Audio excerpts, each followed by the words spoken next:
Hello everyone, and welcome back to English Vibe. Today, I'm going to be brutally honest with you, and I need you to listen carefully because what I'm about to share could be the difference between struggling with English for years or finally breaking through to fluency. The title says it all. If you keep making these 7 mistakes, you will never speak English. Now, I know that sounds harsh, but sometimes we need tough love, right? Because here's the truth. Millions of people study English for 5, 10, even 15 years and still can't have a simple conversation. Why? Not because they're not smart enough. Not because English is impossible, but because they keep making the same mistakes over and over again. Today, we're going to expose these 7 hidden mistakes that are secretly destroying your progress. And more importantly, I'll show you exactly how to fix each one. So if you're serious about finally speaking English fluently, stay with me until the end. Let's dive in. The first mistake. You're trying to translate everything in your head. Let me tell you about Rahul. Rahul studied English for 8 years in school. He knew grammar rules perfectly, but whenever someone spoke to him in English, he would freeze. Why? Because his brain was doing this. English words translate to his native language. Think of response in native language. Translate back to English. Finally speak. By that time, the conversation had moved on. This is the number one mistake that keeps people stuck. You're treating English like a math problem that needs to be solved, not a language that needs to be felt and experienced. Here's the fix. Start thinking in English directly. I know it sounds impossible, but here's how. Narrate your daily life in English. When you're making tea, think, I'm boiling water. Now I'm adding tea leaves. Not translating, just thinking directly in English. Use simple English first. Don't search for the perfect word. If you don't know magnificent, just say very beautiful. Practice internal monologue. Before bed, replay your day entirely in English in your mind. What did you do? What did you see? The goal is to create an English thinking habit. It will feel weird for 2 to 3 weeks. But after that, your brain will start switching to English mode automatically. The second mistake, you're obsessed with grammar, but you never actually speak. Here's a shocking truth. You can know every grammar rule in the book and still not be able to speak English. Let me tell you about Priya. She scored 95% in her English grammar exam. She could explain the difference between present perfect and past perfect. But when she went for a job interview, she couldn't answer simple questions fluently. She kept stopping, correcting herself, worrying about making mistakes. Here's what happened. She had knowledge, but zero practice. Think about it like this. Imagine someone studying swimming by reading books about swimming techniques, watching YouTube videos about swimming, memorizing all the strokes, but never actually getting into the water. Will they know how to swim? Obviously not. English is the same. It's a skill, not just knowledge. Here's the fix. Follow the 80-20 rule. Spend 20% of your time learning grammar and 80% actually speaking and listening. Make mistakes on purpose. Yes, you heard that right. Speak even if it's wrong. The more mistakes you make, the faster you learn. Mistakes are proof that you're trying. Find a practice partner. It could be a friend, a language exchange partner online, or even yourself in the mirror. But speak every single day for at least 15 to 20 minutes. Remember, perfect grammar with zero fluency is useless. But good fluency with imperfect grammar? That's communication. And communication is the whole point. The third mistake. You only study English. You don't live at ***. You see a chair, you think chair. You see the sky, you think sky. You feel hungry, you think, I'm hungry. This sounds simple, but it's revolutionary because you're creating direct connections between your experiences and English words. No translation, just direct association. Do this everywhere. In your house, look around and name everything in English. When you're walking outside, describe what you see in English. Not in your head in your language first, and then translate. Just direct English. I see a dog. The dog is brown. It's running.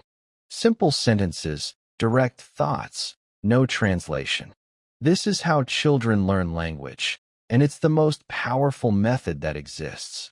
Second technique, and this one is going to feel uncomfortable at first, but trust me on this. Talk to yourself in English all day long. Yes, you're going to feel a little crazy. Yes, people might look at you weird if you do it out loud. But this is one of the fastest ways to build that direct English thinking pathway in your brain. Narrate your life like you're the star of an English movie. I'm waking up. I'm tired. I need coffee. The weather looks nice today. I should wear a blue shirt. Just constant English narration of everything you do and feel. What's happening here is you're not giving your brain time to translate. You're forcing it to find the English words directly. At first, it'll be slow and clunky. That's fine. That's your brain building new pathways. Keep going and I promise you, it gets faster and more natural every single day. Third technique, and this is where it gets really interesting. Start associating emotions with English words. This is the secret that takes you from understanding English to feeling English. Every word carries emotion. Every phrase has a vibe. When native speakers say, awesome, they feel excited. When they say whatever, there's attitude in it. When they say, I'm exhausted, they really feel that tiredness. Native speakers don't think, I need to use the word make now. No, they use ready-made phrases. Make a decision. Make sense. Make up your mind. Let me tell you about Sarah. She memorized 50 new words every week from vocabulary lists. After 6 months, she knew thousands of words but still struggled in conversations. Why? Because she didn't know how to use those words in real contexts. Then she changed her approach. Instead of memorizing discuss, she learned the phrase, let's discuss this later. Instead of just angry, she learned, I'm angry about what happened. Here's the fix. Learn phrases, not isolated words. When you learn available, don't just memorize it. Learn, I'm not available right now, or is this available? Keep a phrase journal. Whenever you hear a useful phrase in a movie, podcast, or conversation, write it down with the context. Then use it yourself within 24 hours. Learn collocations. These are words that naturally go together. Heavy rain, not strong rain. Make a mistake, not do a mistake. Native speakers use these automatically. Use the shadowing technique. Listen to a native speaker say a phrase, pause, and repeat it exactly how they said it, including rhythm, intonation, and emotion. Stop being a dictionary. Start being a phrase book. That's how you'll sound natural. The fifth mistake, you're afraid of looking stupid. This is the biggest invisible prison that holds people back. Let me share a powerful story. There were 2 students, David and Michael.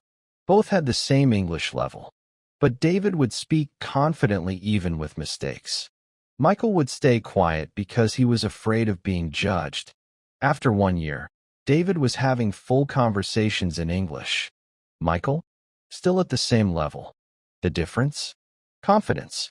The willingness to look stupid temporarily. Here's the brutal truth. Everyone who speaks English fluently today looked stupid at some point. Everyone, including native speakers when they were children. But they didn't let that stop them. Your fear of making mistakes is literally killing your progress.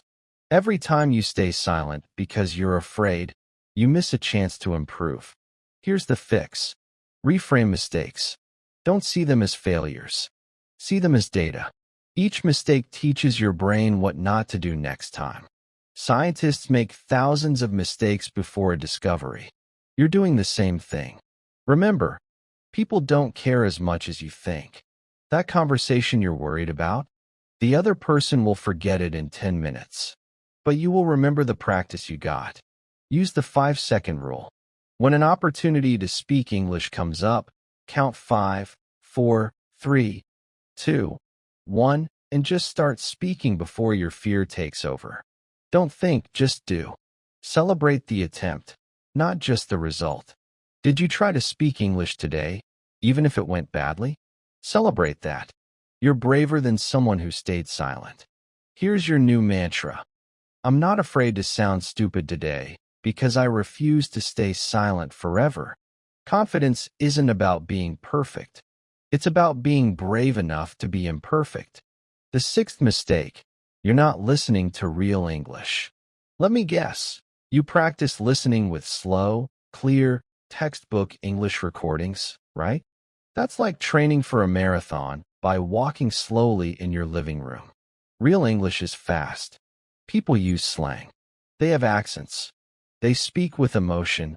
They mumble sometimes. They use filler words like like. And if you only practice with perfect, slow, robotic English, you'll be shocked when you hear real conversations. Let me tell you about Zara. She could understand English learning podcasts perfectly, but when she watched an American TV show, she was completely lost. When her colleagues spoke casually, she understood maybe 50%. Why? Because she never trained her ears for real English. Here's the fix. Listen to content made for native speakers, not for learners. Watch real movies, TV shows, podcasts. Yes, it will be hard at first. That's the point. Start with English subtitles, not your native language subtitles. This trains your brain to connect sounds with English words, not translations. Listen actively, not passively. Don't just have English playing in the background. Actually focus. Try to catch specific words, phrases, expressions. Replay confusing parts. When you don't understand something, don't just move on. Go back, listen again, read the subtitles, understand it. That struggle is how your brain learns. Mimic native speakers. This is gold. Listen to how they stress words, their rhythm, their intonation. Then copy it out loud. This is called shadowing, and it's one of the fastest ways to improve. Stop protecting your ears from difficult English. Challenge them. The struggle is what makes you stronger. The seventh mistake, you give up too soon. This is the most heartbreaking mistake of all. Here's what usually happens. Someone gets excited about learning English. They study hard for 2 to 3 weeks. They see some progress. Then life gets busy. They miss a few days. Then a few weeks. Then they quit. Sound familiar? Let me tell you about two people, Alex and Jordan. Alex studied English intensely for 3 months, got frustrated when he wasn't fluent yet, and quit.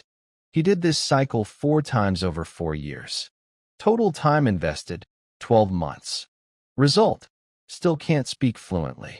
Jordan studied English for just 20 minutes every single day. No breaks. Even when tired. Even when busy. After 2 years, he was fluent. The difference? Consistency beats intensity every single time. Here's the truth.